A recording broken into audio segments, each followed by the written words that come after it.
Good morning, Nash. It's Uncle Elliot here. I'm just reading you Giraffes Can't Dance. Giraffes Can't Dance by Giles Andreae and Guy Parker-Rees.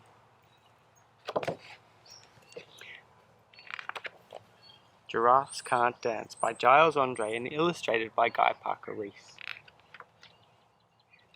Gerald was a tall giraffe whose neck was long and slim, but his knees were awfully bandy and his legs were rather thin. Oh, look how tall he is. He's really tall. He was very good at standing still and munching shoots off trees. Remember what we said shoots were? They were the new bits at the end.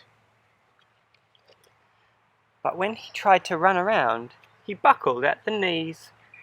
Oh look, his knees buckled and he fell over. Poor Gerald. Now, every year in Africa, they hold the jungle dance, where every single animal turns up to skip and prance. And this year when the day arrived, poor Gerald felt so sad, because when it came to dancing, he was really very bad. Oh, poor Gerald. We're good at dancing, aren't we, Nash? The warthogs started waltzing, and the rhinos rock and rolled. Look at them rock and rolling there. The lions danced a tango that was elegant and bold. Oh look, can you see the lion there dancing the tango with the rose in their mouth? Ooh.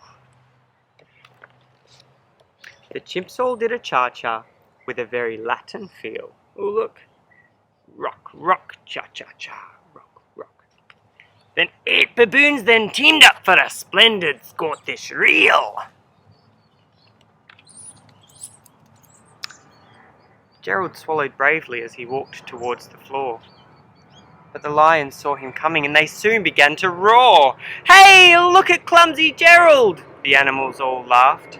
"Giraffes can't dance, you silly fool. Oh, Gerald, don't be daft." It's not nice to laugh at your friends like that, is it? Gerald simply froze up. He was rooted to the spot. Oh, look at his big eyes. He looks a bit scared. "They're right," he thought. "I'm useless. Oh, I feel such a clot." So he crept off from the dance floor, and he started walking home. He'd never felt so sad before. So sad and so alone. Oh, look, they're all doing a conga line, and they all look very happy, don't they? But poor Gerald up here, he's very sad.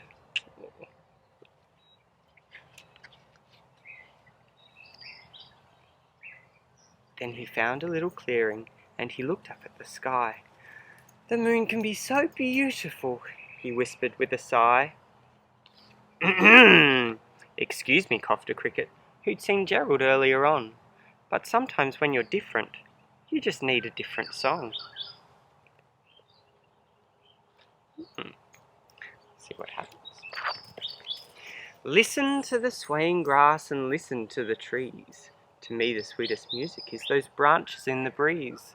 So imagine that that lovely moon is playing, just for you. Everything makes music if you really want it to." Look at that beautiful picture. Gerald's eyes are closed and he's listening to everything around him. Can you hear the birds?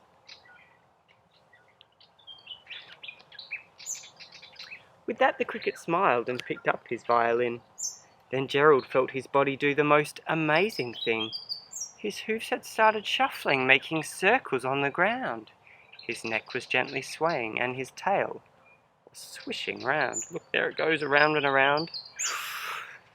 He threw his arms out sideways and he swung them everywhere.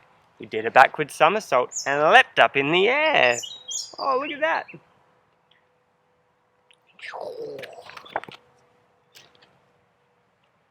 Whoa. Gerald felt so wonderful. His mouth was open wide. "I am dancing, yes, I'm dancing. I am dancing," Gerald cried. Oh, look, he looks much happier now. Much less scared than before. That's good, isn't it? Then, one by one each animal who'd been there at the dance arrived while Gerald boogied on. and watched him quite entranced. They shouted, "It's a miracle! We must be in a dream, for Gerald's the best dancer that we've ever seen." "How is it you can dance like that? Please, Gerald, tell us how." But Gerald simply twizzled round and finished with a bow. Oh, look, there he is. And they're all throwing flowers at him because he did a good job. That's what people do at the end of some shows. They throw flowers at the performers. Oh, and he did such a wonderful job that they thought that they threw flowers at him. Then he raised his head and looked up at the moon and stars above. "We all can dance," he said, "when we find music that we love." That's my favourite story. I hope you enjoyed it too, Nash. I miss you lots. Bye.